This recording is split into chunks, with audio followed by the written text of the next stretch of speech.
우리가 6절부터 읽었습니다만 5절에 보시면 바울 사도는 성령으로 말미암아 하나님의 사랑이 우리의 마음에 부은 바 됨이다라고 말합니다. 예수 그리스도 안에서 우리가 복음의 그 메시지를 듣고 거듭나서 변화된 어떤 한 인격체로 살아가게 된다고 할 때는 그것은 성령의 동행 혹은 성령의 임하심 혹은 성령의 충만이라고 말하는 독특한 어떤 혜택을 얻게 되는 것입니다. 우리가 지난 몇 주간 동안에 성령이 임하는 것과 관련하여서 말씀을 나누고 있는데 바울 사도는 로마서 5장에서 성령으로 말미암아 하나님의 사랑이 우리 마음에 부은 바 됩니다라고 말하면서 성령께서 우리에게 베푸시는 어떤 것들에 대하여 더 추가적으로 말하고 있습니다. 우리가 성령에 대해서 이야기를 할 때 흔히 능력을 너무나 많은 생각을 하고 거기에 많이 이렇게 꽂혀 있기는 하지만 그러나 그리스도인 혹은 교회에 있어서 성령의 역사는 크고 넓은 것입니다. 성령이 함께하는, 성령이 임하였다 혹은 성령이 함께하신다라고 할 때 성령께서 그리스도인 안에 하나님의 사랑을 강력하게 인식하도록 하시는 것이 있는 것입니다. 이 사랑은 하나님의 사랑이고 지속적인 사랑이고 하나님께서 자기 자신을 내어주는 그런 종류의 사랑인데 이것을 우리는 보통의 인간적인 관계 속에서는 경험해보지 못합니다. 이런 것들을 인식하거나 의식하거나 혹은 기대하거나 상상하거나 만들어내거나 조작하지 못합니다. 그래서 이러한 하나님의 사랑에 대한 인식 혹은 이해 혹은 경험, 느낌 그것이 실제하고 내 안에 주어지고 있다는 사실은 성령으로 말미암아 가능한 것입니다. 그래서 사도행전에서 예수님께서 오직 성령이 너에게 임하시면 너희들이 나의 증인이 된다라고 할 때는 단순히 어떤 명령과 사명 혹은 왕의 하사로서의 역사뿐 아니라 그것이 하나님과의 어떤 각별한 관계 속에 들어가는 것들을 염두에 두고 있는 것입니다. 사실상 모든 그리스도인들은 성령의 은혜로 말미암아 하나님의 사랑이라고 하는 것을 깨달아가는 과정으로 들어가기 시작합니다. 그리고 그것을 강하게 인식하게 되는 것입니다. 모든 예수 믿는 사람은 이것을 합니다. 이것이 없이 예수를 믿는 사람도 없고 이것이 없이 그리스도를 바라보지도 못하는 것이죠. 결국 여러분 잘 생각해 보십시오. 우리의 신앙의 모든 과정이 예수를 믿고 그 믿는다는 것을 시작하게 될 때부터 우리의 지나온 모든 과정은 결국은 하나님의 사랑을 인식하고 그것을 점점 더 강하게 이해하는 과정이라고 할 수 있고 그것은 그야말로 성령의 역사, 성령의 어떤 은혜라고 할 수 있는 것입니다. 로마서 8장 38절부터 바울 사도는 이렇게 말합니다. 내가 확신하는데 사망이나 생명이나 천사들이나 권세자들이나 현재일이나 장래일이나 능력이나 높음이나 깊음이나 다른 어떤 피조물이라도 우리를 우리 주 그리스도 예수 안에 있는 하나님의 사랑에서 끊을 수 없다라고 말하죠. 바울 사도는 이것을 확신하게 되었습니다. 그가 언제 이것을 확신하게 되었는가? 그건 우리도 알 수 없죠. 그러나 그가 이것을 확신하는 자리, 확신하는 단계까지 이르렀다는 것을 우리는 알 수 있는 것입니다. 어떻게 이것이 가능했는가? 그것이 성령의 어떤 말미암음, 성령의 은혜 혹은 성령의 역사, 우리 안에 일하시는 성령의 일이라는 것입니다. 여러분, 어떤 사람이 무슨 일을 할 때 그것이 성령으로 인한 것인지 알 수 있는 가장 확실한 방법은 그가 그럼으로써 하나님을 더욱 사랑하게 되었는가라는 것이에요.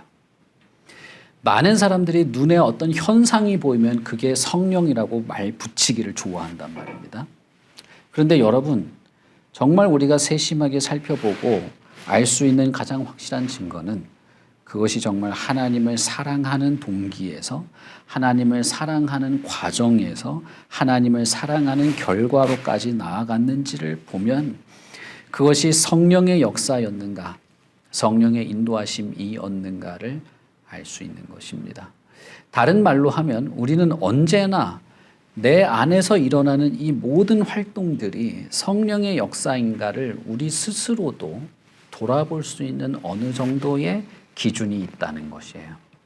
그것은 내가 하나님의 사랑을 더욱 강하게 인식하고 그 사랑에 보답하려는 자발성이 드러나고 있는지를 확인할 수 있다는 것입니다. 사람은 특이하게도 자기 자신도 속일 수 있습니다. 나는 꽤 그럴듯한 사람이야. 속일 수도 있어요. 그러나 그가 참된 신앙을 가지고 있는 사람이라면, 다시 말하면 양심이 최소한 살아있는 사람이라면 자기 안에 일어나는 이 일에 대하여 성령의 역사인 것을 분별할 분별력을 가질 수 있게 되는 것입니다. 그러므로 여러분, 모든 교회에서의 봉사나 어떤 헌신이나 헌상이나 활동이나 예배나 교제나 섬김이나 모든 것의 근본적인 원리는 성령께서 내 안에서 활동력 있게 움직이셔서 하나님을 사랑하는 그 사랑의 동기, 하나님의 사랑을 느끼고 그 사랑에 보답하려는 동기가 반드시 그 안에 있는 겁니다. 물론 우리는 완벽하지 않을 수도 있어요. 그래서 이것이 뒤섞이거나 모호할 수는 있습니다. 때로는 내가 내 개인적인 어떤 욕구, 내가 하고 싶은 게 있고 이런 게 다 뒤섞여 가지고 그럴듯하게 말을 붙여서 교회에서 이렇게 하고 이렇게 하면 내가 하고 싶은 일을 할 수 있고 하는 그런 정도로 섞일 수도 있습니다. 그러나 그렇다 할지라도 분명히 그 안에는 하나님의 사랑에 대한 인식이 반드시 있게 되는 것입니다. 그러므로 바울 사도가 여기서 말하는 사랑으로 말미암는 하나님의 사랑에 대한 인식은 성령의 어떤 임하심, 성령과 동행하는 사람에게 있어서 내가 예수 그리스도를 믿는 참된 믿음과 예수께서 약속하신 성령이 내 안에서 역사하고 있다는 사실에 대한 강력한 증거라고 할 수 있는 것이죠. 그리고 하나님에 대한 이 하나님의 사랑에 대한 이 깨달음 혹은 인식, 느낌은 예수 그리스도를 믿는 모든 신자들의 삶의 어떤 활력 혹은 동기, 기준 혹은 근거가 됩니다. 이것은 로마서 12장 9절부터 바울 사도가 아주 길게 이어서 설명하는 부분입니다. 여러분 나중에 이제 로마서 12장을 읽어보시면 12장 9절부터 이 사랑에 대한 내용들이 이어지는 것들을 보실 수 있을 겁니다. 그렇게 하면서 이것은 우리에게 이렇게 성령으로 말미암는 하나님의 사랑을 인식하고 그 사랑에 보답하려는 동기로 살아가게 되는 이것, 그리고 그 사랑을 하나의 소망으로 여기는 이것은 우리에게 전혀 부끄러운 것이 아니다라고 하면서 6절부터 좀 더 자세하게 설명하는 것이죠. 6절부터 보면 바울 사도는 우리가 아직 연약할 때 그리스도께서 경건하지 않은 자를 위하여 죽으셨다 이렇게 말합니다. 그리고 8절에서는 우리가 아직 죄인 되었을 때 그리스도께서 우리를 위하여 죽으심으로 하나님께서 우리에 대한 자기의 사랑을 확증하셨다라고 말하고 있습니다. 그러므로 그리스도께서 경건하지 않은 자를 위하여 죽으셨다는 말은 곧 우리가 경건하지 않은 자였다라는 뜻이 되는 것이죠. 우리가 아직 죄인 되었다라고 하는 것과 연약하였다라고 하는 말을 바울 사도는 비슷한 의미로 쓰고 있습니다. 여러분 로마서 5장에서 이 두 구절은 연약함과 죄인됨을 딱히 이 경중의 차이를 두지 않고 쓰고 있어요. 우리가 약간 완곡한 표현으로 연약하다라는 말을 쓰기를 좋아하죠. 사실상 그것은 악하다는 말과 같은 것입니다. 바울 사도가 5장에서 하는 의미상으로는 그런 거예요.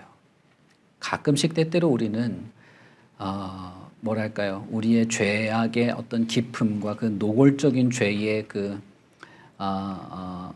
노골적인 면을 약간 이렇게 완곡하게 표현하려고 연약함이라는 말을 쓰기를 좋아하지만 사실상 근본적으로는 같은 것입니다. 바울 사도는 연약한 자, 경건하지 않은 자, 사실상 죄인들, 그것이 우리이다라고 말하고 있습니다. 그러면서 의인을 위해서 죽는 일도 간혹 있고 선한 자를 위해서 죽는 일도 간혹 있을 수 있지만 우리 주님의 죽으심은 아무런 가치가 없는 자들, 경건하지 않은 자들, 불경건하고 연약하고 죄인인 자들을 위한 죽음이었다라고 말하고 있는 것입니다.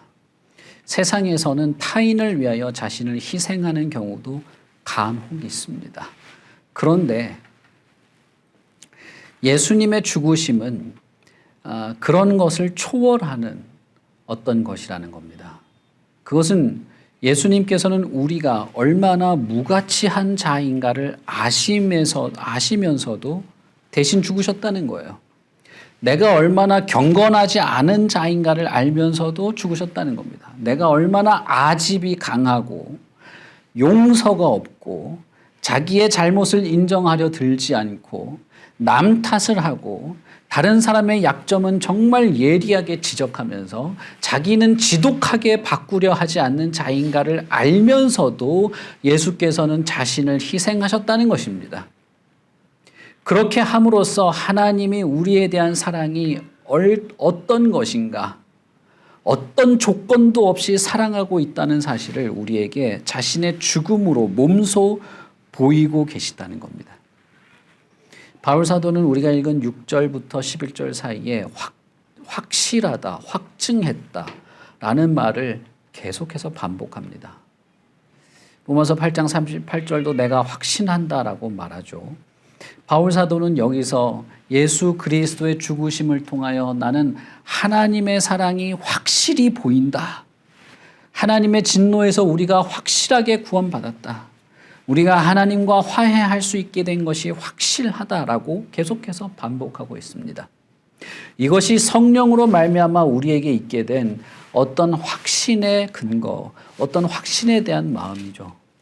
구원의 확신과 관련하여서도 그리스도인에게 있어서 어떤 확신조차도 내가 무슨 성격이 좋고 나는 뭐 한 번 믿으면 확실히 믿고 그딴 소리를 하는 게 아니에요.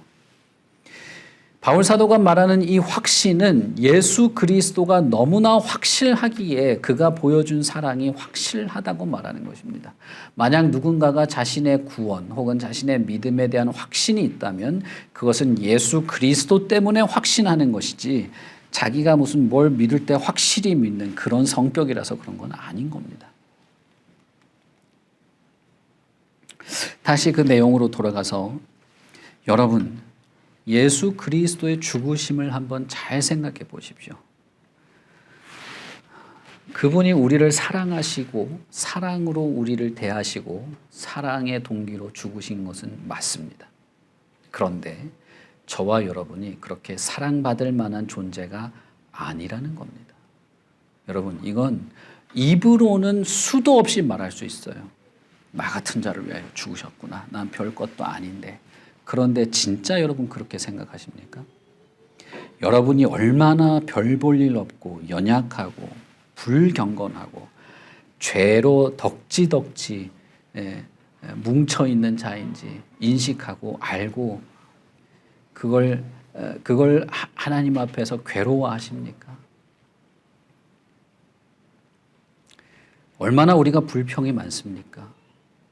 심지어는 예배도 불평합니다. 예배도 불평, 기도도 불평, 헌신도 불평. 그럴 수도 있습니다.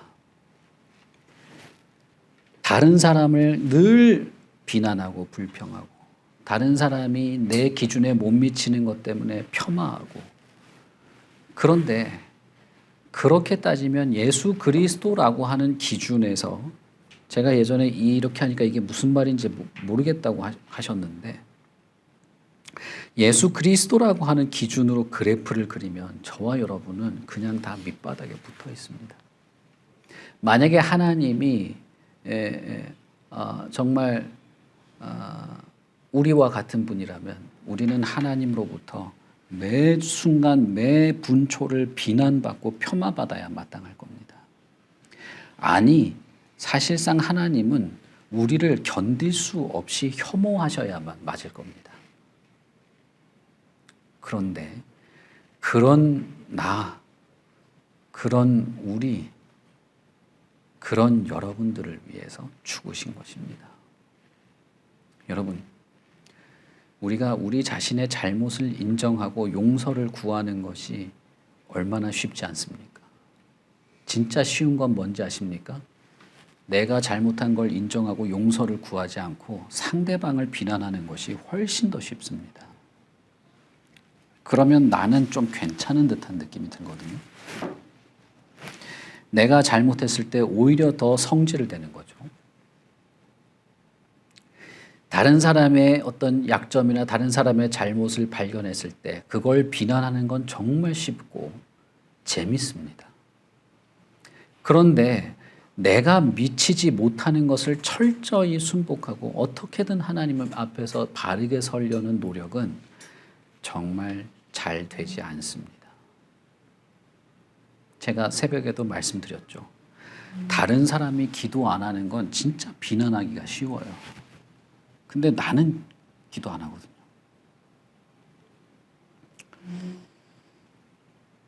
새벽 기도 나오는 사람은 새벽 기도 안 나오는 사람 비난하고, 철야 기도 나오는 사람은 철야 기도 안 나오는 사람 비난하고, 성경 하루에 2장 읽는 사람은 성경 하루에 1장 읽는 사람 비난하는 거죠. 여러분, 우리의 모습이 아닙니까? 내 안에서 꿈틀대는 그 욕망을 전혀 제어하고 누르지도 못하면서 다른 사람의 욕망 혹은 다른 사람의 그런 어떤 모습에 대해서는 한심하게 생각하잖아요. 그런데 그거보다 더 악한 상태가 우리 안에 있습니다. 그건 뭐냐면 하나님에 대하여 무관심하다는 것입니다. 하나님을 만나려는 몸부림, 하나님을 향한 나의 진심, 그 열망, 살아계신 예수 그리스도를 향한 내 마음의 진심을 보여드리는 면에 있어서 무관심하다는 거예요. 다른 사람들과의 관계에서 윤리적으로 우리가 얼마나 모자란 자인가를 볼 때도 우리는 악하지만 하나님과의 관계에서 나의 모습을 생각하면 우리는 정말 게으르고 악하고 형편없는 자들입니다. 그런데 예수께서는 그런 우리를 알면서도 자신을 내어주셨다는 것입니다. 그리고 여기에 하나님의 그 무한하신 사랑, 하나님이 우리를 향하여 품으시는 그 큰 사랑을 몸소 보여준 것이 되는 것입니다. 여러분, 이 사랑을 우리가 어떻게 알고 느끼겠습니까? 말로 설명해 준다고 이게 설득이 됩니까? 아니에요. 내가 뭐 그렇구나라고 몇 번 입으로 뱉어본다고 내가 그 사랑에 감동되어서 그 사랑에 이렇게 보답하며 살아가게 될까요? 그렇지가 않아요. 오직 예수 그리스도를 믿는 참된 믿음과 그 택하신 신자들에게 베풀어 주시는 성령의 은혜로 우리는 이 하나님의 사랑을 느끼며 알아가게 됩니다. 그러니 여러분, 만약에 나 같은 자가 전혀 사랑받을 아무런 조건도 가지지 않은 자가 하나님이라고 하는 분으로부터 부어지는 사랑을 누리고 싶다면 그는 예수 그리스도를 믿는 믿음으로 들어와야 하는 겁니다. 예수 그리스도를 믿는 믿음으로 살아갈 필요가 있는 것입니다. 예수 그리스도께서 자신을 내어주시면서까지 우리에게 허락하신 그 믿음을 구할 필요가 있는 것입니다. 만일 여전히 연약하고 여전히 죄인 되었을 때 예수께서 자신의 희생을 보여주셔서 우리를 사랑하셨다면 그를 찾는 자, 그를 믿고자 하는 자, 자신의 연약함을 내어놓고 하나님의 사랑을 찾는 자들에게는 얼마나 확실하게 그분의 은혜를 베푸시겠습니까? 우리는 그것을 더욱 신뢰하고 확신할 수 있는 것입니다. 다시 말하면 하나님께서 우리에게 베푸시는 사랑, 예수 그리스도의 희생의 죽으심은 우리를 실망시키거나 우리를 부끄럽게 하지 않는 것입니다. 여러분, 우리가 살아가는 인간 관계 속에서 우리는 항상 수치를 당하게 돼요. 언제나 그렇습니다. 수치 한 걸음만 넘어가면 부끄러운 일이 생겨요. 이 선이라고 하는 것이 언제나 있습니다. 그렇지 않습니까? 그러나 하나님의 사랑, 하나님께서 우리에게 보여주시는 이 사랑, 이것을 확실하게 보여주는 이 확신에 속한 이 사랑은 우리가 그 사랑을 누리고 그 사랑에 보답하며 살아가는 모든 삶에서 우리는 부끄럽지 않는다는 것입니다. 바울 사도는 이것이야말로 성령으로 말미암아 우리에게 부어지는 사랑이라고 말하고 있는 것이죠.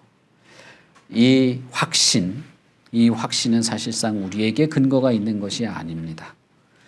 그리스도께서 우리에게 확증하신 것이기 때문에 그렇습니다. 예수의 죽으심으로 말미암아 의롭다 하고 인정받은 사람들, 전에는 하나님의 원수로 살았지만 그의 아들의 죽으심으로 말미암아 이제는 하나님과 화목하게 된 성도들은 예수 그리스도께서 십자가에서 죽으신 것을 보고 그분이 나를 위하여 저렇게 죽으셨다면 나를 확실히 구원하실 거라는 확신을 갖게 되는 것이죠. 그러므로 우리의 확신은 나에게 있지 않고 그리스도에게 있는 겁니다. 내가 요즘에 예배도 잘 드리게 되고 기도도 잘 되고 마음도 좋고 그럴 때는 구원의 확신이 있다가 영 좋지 못할 때는 구원의 확신도 없다가 우리가 흔히 그러지 않습니까? 그러나 우리의 확신, 하나님의 사랑의 확신과 구원의 확신은 그리스도께서 십자가의 죽으심으로써 하나님의 사랑을 드러내신 바로 그것에 있습니다. 이 믿음에 있는 것이에요. 여러분, 예수 그리스도께서 나를 위하여 죽으셨다는 것을 믿으십니까? 그러므로 내가 그분을 믿는다면, 예수 그리스도께서 나를 위하여 죽으신 것을 믿는다면 나를 구원하는 것이 확실하다고 하는 것을 믿으시냐는 말입니다. 이 확신은 그리스도에게 있는 것입니다. 8절에 보시면 하나님의 큰 사랑을 확실히 보였다라고 말하죠. 9절에 보면 우리가 그의 진노하심에서 구원을 받는다라고 말합니다. 10절에 보면 우리가 원수였지만 그의 아들의 죽으심으로 말미암아 하나님과 화목하게 되었다. 이것을 우리는 더욱 안다라는 말로 확실하다는 말을 반복하고 있습니다. 여러분, 이 확실한 은혜 안에서 우리가 흔들리지 않는 것은 무척 큰 은혜입니다. 이 구원의 은혜, 이 사랑의 은혜, 하나님과 내가 화해하고 화목한 것이 확실하다고 하는 이것을 아는 것, 확신에 거하는 것은 무척 큰 은혜인 것입니다. 예수님께서 우리에게 약속하신 성령이 너에게 임하시면 너희는 내가 말한 모든 것들이 기억나고 이해가 되고 알게 될 것이라고 했던 이 예수님의 약속은 우리로 하여금 하나님의 사랑에 깊이 빠져서 그분과 내가 화해했다고 하는 확신과 내가 구원받았다고 하는 확신에서 흔들리지 않게 하는 참으로 놀라운 은혜를 약속한 것입니다. 오직 예수 그리스도를 믿는 자에게 하신 이 약속, 성령을 주시겠다고 하신 이 약속, 그리고 성령의 이 충만한 은혜야말로 저와 여러분에게 있어서 흔들림 없이 이 땅을 살아가게 하는 것이죠. 자, 여러분, 예수 그리스도를 다시 한번 생각해 보십시오. 그분의 행하심을 생각해 보십시오. 그가 나를 아시면서도 죽으신 것을 한번 생각해 보십시오. 내가 말을 얼마나 함부로 하는 사람입니까? 다른 사람에 대해서 얼마나 쉽게 평가를 내리는 사람입니까? 내 자신을 변명하는 데는 얼마나 죄빠르며, 심지어는 하나님에 대해서 별것 알고 있는 것도 없으면서 하나님에 대해서 원망이나 하는 것을 다 아시면서도 나를 사랑하신다고 하는 것을 어디서 확인하고 있습니까? 그것을 어디서 확신하고 어디서 누리고 그것 때문에 내가 더 이상 불경건하게 살아갈 수 없게 만드는 그 하나님의 사랑의 풍성함을 어디서 얻고 누리고 있습니까? 여러분의 그럴듯한 인생에 달려있지 않습니다. 오직 예수 그리스도의 죽으심과 부활, 그가 보여주신 하나님의 사랑 그 자체에 근거가 있는 것입니다. 그러니 여러분, 예수님에 대해서 우리는 깊이 알고 이해하고 그분을 바라고 묵상하고 그분의 마음을 헤아리려고 하는 것이 있어야 하죠. 성령이 도우시는 것입니다. 그것을 성령이 도우십니다. 바울 사도는 우리가 하나님과 원수였다. 그런데 그의 아들이 죽으심으로 말미암아 하나님과 우리를 화목하게 되었다라고 말합니다. 그리고 내가 하나님과 화목하다고 하는 이 확신 때문에 우리는 하나님으로 말미암아 하나님의 그 예수 그리스도의 살아계심으로 말미암아 구원을 받는 것을 더욱 확실하게 안다라고 말합니다. 하나님과 화목하게 된 것. 여러분, 하나님이 왜 우리에게 그 큰 사랑을 베푸십니까? 그 사랑의 목적이 어디에 있습니까? 그리스도께서 왜 우리를 다 아시면서도, 나를 다 아시면서도 왜 자신을 내어주셨습니까? 그토록 비참하게 죽으셨습니까? 이유가 뭘까요? 그건 하나님과 나를 화해시키려고 그렇게 한 겁니다. 하나님에 대해서 아무런 관심이 없는 나를 하나님에 대해서 좋은 마음으로 보게 하려고 죽으셨어요. 여러분, 정말 극렬하게 싸우는 두 사람을 화해시킨 적이 있는지 모르겠어요. 원수로 지내는 두 사람을 화해시킨 적이 있는지 모르겠습니다. 단순히 화해, 그냥 사이가 좋아졌어, 이제 싸우지 않아, 그 정도를 말하는 게 아닙니다. 하나님에 대하여 불순종하고 불경건하고 대항하고 반역하고 무관심하고 오히려 하나님에 대하여 적극적으로 싫어하던 자들이 하나님에 대하여 좋아하는 마음으로 바라보게 되는 것. 여러분, 그것이 하나님이 우리를 사랑하신 목적입니다. 사랑하신 이유예요. 그리스도께서 죽으신 이유입니다. 저와 여러분이 하나님과 화목하게 되는 것, 그리스도의 고난과 죽으심과 부활이 끼친 가장 중요한 변화는 내가 하나님과 화목하고 연합한 상태로 화목하게 되었다는 것입니다. 골로새서에서 바울이 뭐라고 말합니까? 그의 십자가의 피로 화평을 이루사 만물 곧 땅에 있는 것이나 하늘에 있는 것들이 그로 말미암아 자기와 화목하게 되기를 기뻐하심이라 라고 했죠. 여러분, 골로새서 1장 20절에 보시면 예수께서 십자가의 피로 화평을 이루실 때 땅에 있는 만물들과도 화평을 하게 하고 하늘에 있는 하나님과도 화목을 하도록 하셨다고 말하죠. 인간에게 있는 가장 큰 문제가 뭐라고 말씀드렸죠? 인간은 고독한 존재라는 거였죠. 인간은 소통이 안 됩니다. 언어가 혼잡해요. 다른 사람을 이해를 못합니다. 그런데 어떻게 만물과 화목합니까? 내 주변 사람들과 어떻게 화목한다는 거예요. 그리스도의 십자가로 그렇게 됐다는 겁니다. 그리고 하나님과도 화목하게 되었다는 거예요. 이러니 이것은 너무나도 엄청난 일입니다. 이것을 알고 느끼고 누리게 하시는 것이 성령이고 그 성령님이야말로 예수 그리스도의 십자가의 죽으심으로 우리에게 미치는 모든 역사와 은혜들을 우리에게 베푸시는 것이죠. 나를 포함해서 내 주변의 사람들과 하나님에까지 이르는 이 은혜로운 화목, 이 회복, 그것이 하나님이 우리를 사랑하신 목적이에요. 그것이 예수 그리스도께서 우리를 위하여 죽으신 목적입니다. 이것이야말로 저와 여러분의 자랑의 내용입니다. 저와 여러분이 무엇을 자랑합니까? 우리는 하나님과 화목하게 된 것, 하나님의 사랑을 받으며 살아가는 것, 그 사랑에 우리가 기꺼이 보답하며 살아가는 가운데 우리가 우리의 삶에 만나는 이 주변인들, 사실상 교회 공동체를 말하는 것이지만 교회 공동체 안에서 우리가 한 마음과 한 뜻으로 화목하게 되는 것을 우리는 자랑하는 것이죠. 우리는 이것을 구원이라고 부릅니다.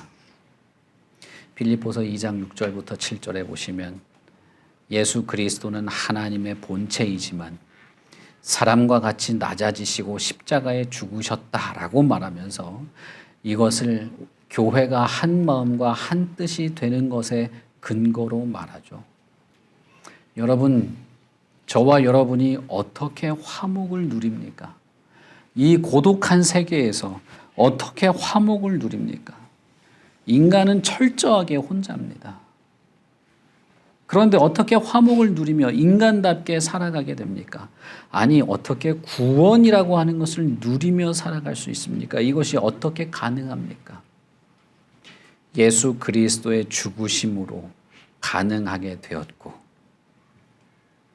그를 믿는 자에게 베풀어 주시는 성령의 은혜로 우리가 그것을 누리게 됩니다.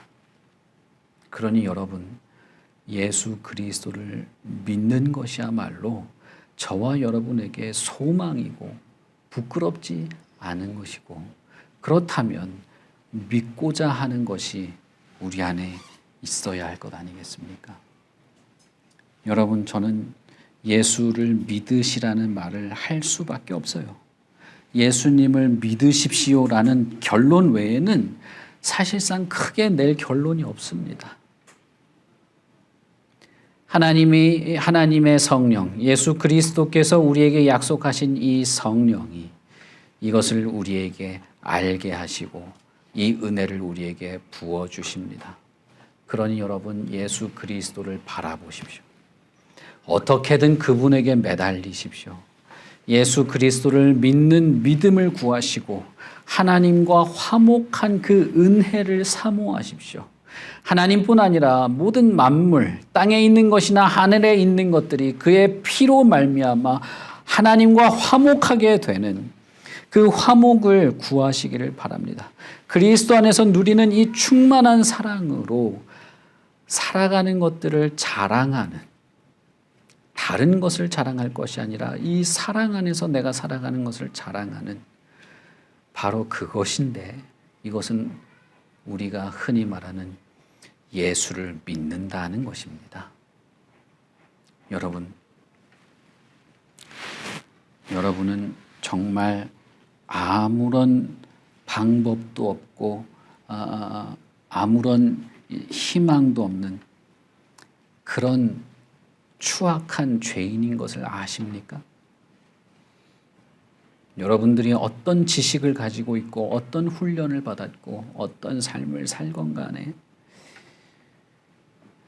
본질적으로 악한 존재, 아니 더 나아가서 악을 즐기고 내 안에서 하나님을 향한 끝도 없는 미움이 도사리고 있는 자라는 사실을 아십니까? 교회 나오고 어느 정도 매너를 지키니까 뭐 하나님을 미워한다 이런 걸 티나게 하진 않을 거예요. 그러나 여러분, 겉모습으로 티나지 않는다는 것이 그렇게 뭐 대단한 건 아니죠. 하나님을 향하여 내가 어떤 태도를 가지고 있는가는 둘 중에 하나밖에 없습니다. 하나님을 사랑하든 아니면 그를 미워하든 둘 중에 하나입니다. 제가 예전에도 말씀드렸죠. 성경을 잘 안 읽는 것은 정말 적극적으로 하나님을 미워하는 행위입니다. 그냥 시간이 없어서 바빠서 잘 읽어도 잘 몰라서 안 읽었어요는 여러분의 생각이죠. 그건 정말 하나님이 싫어서 그걸 안 하는 거예요.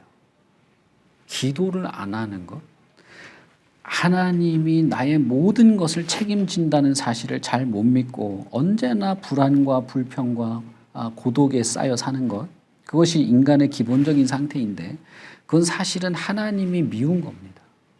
하나님이 내 모든 것을 책임지시고 아시는 분이라는 사실을 인정하는 것이 싫은 거예요. 그래서 하나님께 매달리거나 하나님이 나의 모든 것을 책임지시는 분이라는 사실을 신뢰하지 않는 것입니다. 아니, 그런 사소한 몇몇의 문제를 떠나서 여러분, 우리 안에 선한 것이 단 한순간, 찰나의 순간이라도 없다는 거죠. 성경은 인간을 이렇게 설명합니다. 당신들은 한 사람도 의로운 사람이 없다. 하나님께 가까이 가지도 않는다. 그래서 허물과 죄로 이미 죽어 있다.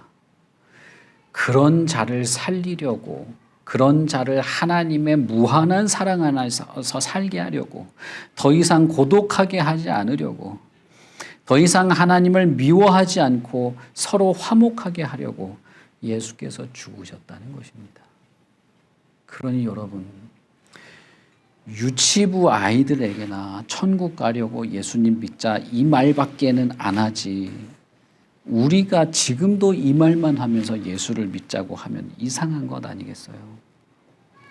그 예수님의 사랑을 누리고 살 수 있고, 그 예수님의 은혜, 하나님의 무한한 사랑 안에서 살 수 있고, 내가 더 이상 고독한 존재가 아니라 죄에 휘둘리는 존재가 아니라 하나님의 은혜와 위로와 자비와 긍휼, 그분의 모든 인내하시는 하나님의 자비로운 손길 안에서 소망 가운데 살 수 있기에 우리에게는 예수 그리스도가 절대적으로 필요한 것입니다.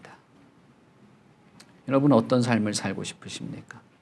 아니, 어떤 존재로 있고 싶으십니까? 나를 무한히 사랑하는 그분의 사랑을 외면하시며 사시겠습니까? 아니면 조금씩이라도 그 사랑을 조금씩이라도 더 강하게 느끼면서 그 하나님께 더 가까이 나아가면서 살아가는 그런 삶을 살고 싶으십니까? 예수 그리스도를 믿으십시오. 엎드리십시오. 참된 믿음을 구하시고, 내가 교회 왔다 갔다 하고 뭘 기독교적인 말 몇 마디 더 할 줄 안다고 그런 거에 그냥 주저앉아서 있지 마시고 정말 예수 그리스도를 믿고자 하시라 이 말입니다. 그분을 믿으며 살아가기를 원하시고 그의 성령께서 우리에게 베푸시는 모든 은혜를 따라서 더욱 주님을 향하여 나아가는 그런 저와 여러분이 되시기를 바랍니다. 우리 같이 기도하겠습니다.